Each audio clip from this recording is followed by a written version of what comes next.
आहे की जो काही निकाल जनतेनं दिलेला आहे हा जनादेश जो आहे हा आपण सगळे पाहतात आणि या जनादेशाप्रमाणे आता एवढं स्वच्छ झालेलं आहे की अजितदादा पवार यांची राष्ट्रवादी काँग्रेस पार्टी जी आहे तिला जनमान्यतासुद्धा आहे हे सुद्धा सिद्ध झालं। मागच्या वेळेला काय निवडून आलेले आमदारच इकडे होते वगैरे वगैरे, पण आता जनतेचाच कौल असा आहे। त्यामुळे एक मोठा प्रश्न जो आहे मग तो कायद्याच्या दृष्टीने सुद्धा सुटला आणि जी काही एक प्रकारची अम्बिग्युटी किंवा गोंधळाची परिस्थिती ती अजिबात आता राहिलेली नाही। आणि साधारणपणे लोकसभेच्या निवडणुकीनंतर एक प्रकारचं जे नैराश्य आलं होतं ते नैराश्य दूर करण्यामध्ये देवेंद्र फडणवीस, अजितदादा, मुख्यमंत्री शिंदे ह्या तिघांनी आपल्या सर्व सहकाऱ्यांना घेऊन प्रचंड मेहनत घेतली आणि विशेषतः अजितदादासुद्धा सकाळी 6 वाजता बाहेर पडायचे आणि उशिरापर्यंत मग सकाळी प्रेस कॉन्फरन्स कुठे असायची, प्रेसला बोलायचे, परत रात्री आल्यानंतर प्रेसला बोलायचे। खूप मेहनत सगळ्यांनीच घेतली, शिंदेंनी घेतली, देवेंद्र फडणवीसनी घेतली, सगळ्यांनी घेतली। आणि मागचं जे अपयश जे आहे त्याचा जो एक संभ्रम निर्माण झाला होता लोकांमध्ये, आता काय होईल काय होईल ते तो संभ्रम दूर करण्याचं काम यांनी केलं। अर्थात याच्यामध्ये लाडक्या बहिणीचा वाटा फार मोठा आहे आणि अतिशय लाडक्या बहिणीचा वाटा निर्णय घेतल्यानंतर वेळेवर सगळे पैसे मिळतील या सगळ्या भगिनींना हे सुद्धा अजितदादाच्या फायनान्स डिपार्टमेंटने पाहिलं आणि वेळेवर सगळ्यांना पैसे अगदी बरोबर त्यांच्या खात्यामध्ये गेले। त्याच्यामुळे सर्व लाडक्या बहिणींना आणि अर्थात लाडक्या बहिणीचे आता ज्या पैसे येतात त्या घरातली पुरुष मंडळीसुद्धा ते सगळ्यांसाठीच ते चांगलं असतं। त्यांची पण खात्री पटली की नाही हे सरकार जे बोलतं आहे ते सरकार हे करणार आहे आणि याच्या पुढे सुद्धा जे आहे हे अशाच रीतीने जे आहे आमची काळजी घेणार आहे। त्यामुळे ज्या जनतेनं फार मोठ्या प्रमाणावर विश्वास टाकला आणि आज आपण पाहतो आहोत की महिलांचं मतदानसुद्धा इतर वेळेपेक्षा जास्त झालेलं आपल्याला दिसून येतं। त्याच्या पाठीमागे हेच कारण आहे आणि महिला जेव्हा मतदान करतात त्याबरोबर बहुतांश पुरुष त्या घरातले ते सुद्धा मतदान आपोआपच करतात। म्हणजे महिला एकीकडे जातात सगळे आणि पुरुष सगळे एकीकडे जातात, क्वचित 5% असं होत असेल, परंतु महिला आणि पुरुष एकत्रित जो आहे तो निर्णय घेतात की नाही आपल्याला यांच्याबरोबर जायचं। आणि त्याप्रमाणे राज्यभरामध्ये सभा घेतल्या होत्या, आपल्या देखील आपल्या सुद्धा मतदारसंघामध्ये शरद पवारांची सभा झाली होती आणि आपल्याला पाडा अशा पद्धतीचं विधान सुद्धा त्यांनी भर सभेतून केलेलं होतं। नाही, शरद पवार साहेबांनी तर ते मीटिंग घेतलीच माझ्या मतदारसंघामध्ये आणि पूर्णपणे अभ्यास करून कोण माझ्या विरुद्ध उभं राहील, कोण मला पाडले याचा अभ्यास त्यांनी चांगला केला आणि त्याप्रमाणे निर्णय घेतले। आणि ठीक आहे, त्यांच्या पक्षाचा उमेदवार माझ्या विरुद्ध उभा होता म्हणून त्यांनी ते घेतलं ते मी समजू शकतो। पण आमचे मित्र जे जरांगे त्यांचं काय काम होतं, त्यांनी तर सांगितलं होतं की मी या निवडणुकीमध्ये पाहणार नाही, पडणार नाही, बघणार नाही, बोलणार नाही, माझा कोणाला पाठिंबा नाही, माझा कोणाला विरोध नाही। पण प्रचार संपण्याच्या आदल्या दिवशी सकाळी 10 वाजल्यापासून रात्री 2 वाजेपर्यंत हाताला सलाईन आणि मी आजारी आहे, माझं काही आता होईल आणि आपली जे लेकरं बाळं समाजाचे मी समाजासाठी मरतो आहे, काहीतरी करा आणि यांनी विरोध केला त्यांना पाडा हे सगळं सांगितलं। परंतु माझ्या मतदारसंघामध्ये त्याचा परिणाम निश्चितपणे झाला, माझ्या मताधिक्यावर त्याचा परिणाम झाला। परंतु ते जेवढे झालं तेवढंच बाकीचे जे मायनॉरिटीज आहेत, अगदी हिंदू मायनॉरिटीज, मुस्लिम, दलित, आदिवासी, ओबीसी सगळे एकवटले आणि त्यांनी जे आहे आमचं तारू जे आहे किनाऱ्याला लावलं। जरांगे पाटील म्हणतात की मी सांत्वनपर भेट द्यायला गेलेलो। जरांगे पाटील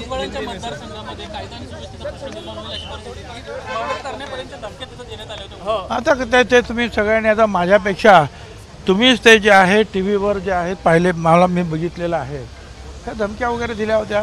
परंतु एक लक्षात आहे माझा मतदारसंघ सोडल्यास 287 मतदारसंघामध्ये लाडक्या बहिणीचा वेग जास्त होता. समीर भुजबळ जे आहे हे स्वतंत्र उभे होते. त्यांच्याकडे कदाचित महायुतीपैकी कुणाचं तरी चिन्ह असतं तेही निवडून आले असते. परंतु तिथे आणखीन एक गोष्ट घडली, ती म्हणजे शिवसेनेचे उमेदवार होते गणेश धात्रक, ते अजिबात चालले नाहीत. आणि एक मराठा समाजाचे सुद्धा डॉक्टर बोरसे म्हणून उभे होते, तेही चालले नाहीत. त्याच्यामुळे या दोघांमध्ये स्ट्रेट फाईट झाली. म्हणून देवेंद्र फडणवीस यांच्या नावाला राष्ट्रवादीने पाठिंबा दिलाय का? मुख्यमंत्री म्हणून देवेंद्र फडणवीस यांच्या नावाला राष्ट्रवादीने पाठिंबा दिला आहे का? मुख्यमंत्री म्हणून आम्ही फक्त आमचा नेता विधिमंडळाचा अजितदादा पवार यांची सर्वानुमते नेमणूक केलेली आहे. आणि आता शिंदे गटांचे जे आहेत नेते कोण आहेत ऑथेंटिकली ते कळायचं आम्हाला. बीजेपीच्या नेतेपदी कोण येत आहे ते पण अधिकृतरित्या आमच्याकडे यायचं आहे. परंतु सर्वसाधारणपणे आमचा काही देवेंद्र फडणवीस यांना विरोध राहायचं काही असण्याचं काही कारण मला तरी वाटत नाही.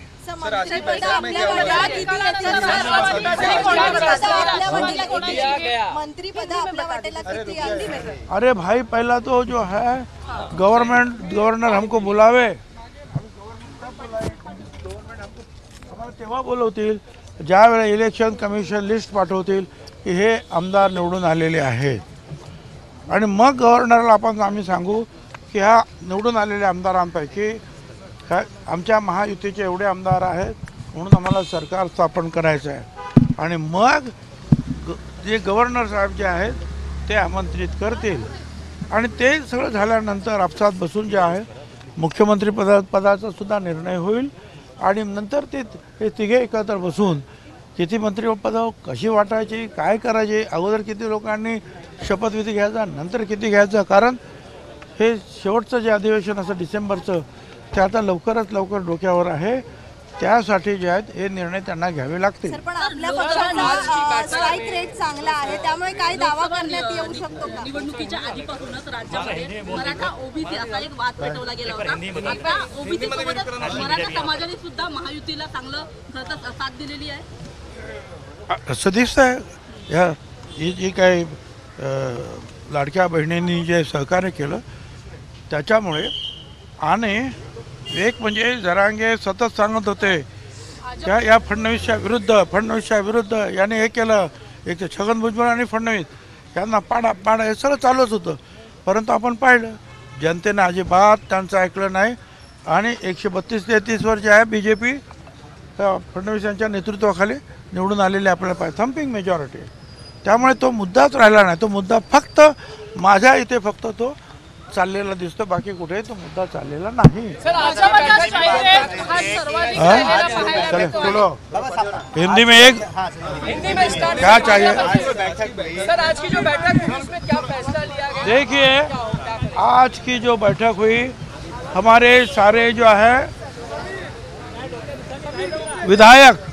सारे विधायक जो चुनकर आए हैं वो सारे विधायक आए थे.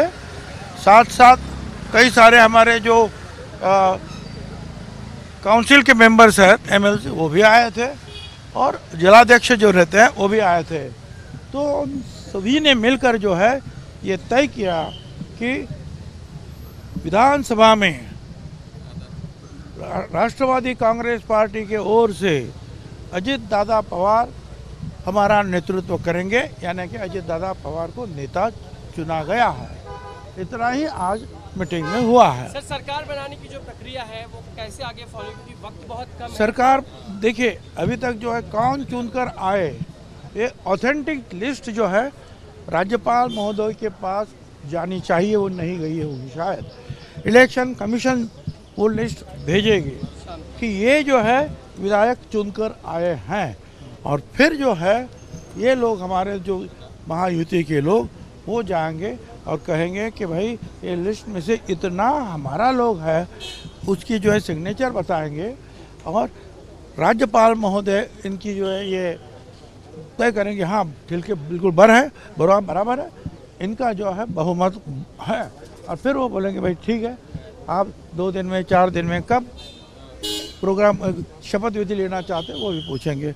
उसके पहले जो है हम तीनों पार्टी के लोग बैठकर जो है तीनों का नेता कौन होगा ये भी चुनेंगे, और फिर उनको जाकर बोलेंगे कि हम सब लोगों का नेता ये है, और फिर वो आमंत्रित करेंगे सरकार बनाने के लिए। एकनाथ शिंदे हो या सब कह रहे हैं कि उनके पार्टी के लोग कि मुख्यमंत्री दोबारा एकनाथ शिंदे होने चाहिए, उनके नेतृत्व में चुनाव लड़ा गया है, क्या ये पोजीशन बनी हुई है अभी भी? मुझे कुछ पता नहीं है क्या, अब ऐसा जर होगा तो अजीत दादा भी तो हो सकते, उनका भी तो स्ट्राइक रेट बड़ा अच्छा रहा है भाई क्या। अब जो है ये तीनों बैठकर जो है जो भी चर्चा होगी वो सबको जो है मान्य है। शुरुआत में ऐसा हम यो तो नहीं, मुझे हमने अपना काम कर दिया है कि अजीत दादा को जो है पूरा अधिकार दिया है, वो जो करना है करो, जो निर्णय लेना है वो अजीत दादा लेंगे, वो सारा अधिकार हमने अजीत दादा को दे दिया। शुरुआत में समझ में आ रहा है कि सिर्फ मुख्यमंत्री उप मुख्यमंत्री शपथ लेंगे या फिर पूरी कैबिनेट के साथ लेंगे कुछ अब देखिए, अरे मैं कैसे बोल सकता हूँ, पहले अभी तक जो है विधानसभा के कौन विधायक है उसका लिस्ट नहीं आया है, फिर राज्यपाल जो है बुलाते हैं, ये सब तब तक जो है अंदर हर पार्टी जो है अपना नेता कौन है क्या है चुना रही है, और ये सब लोग बैठकर जो है बातचीत करेंगे। एबीपी माझा, उघडा डोळे बघा नीट।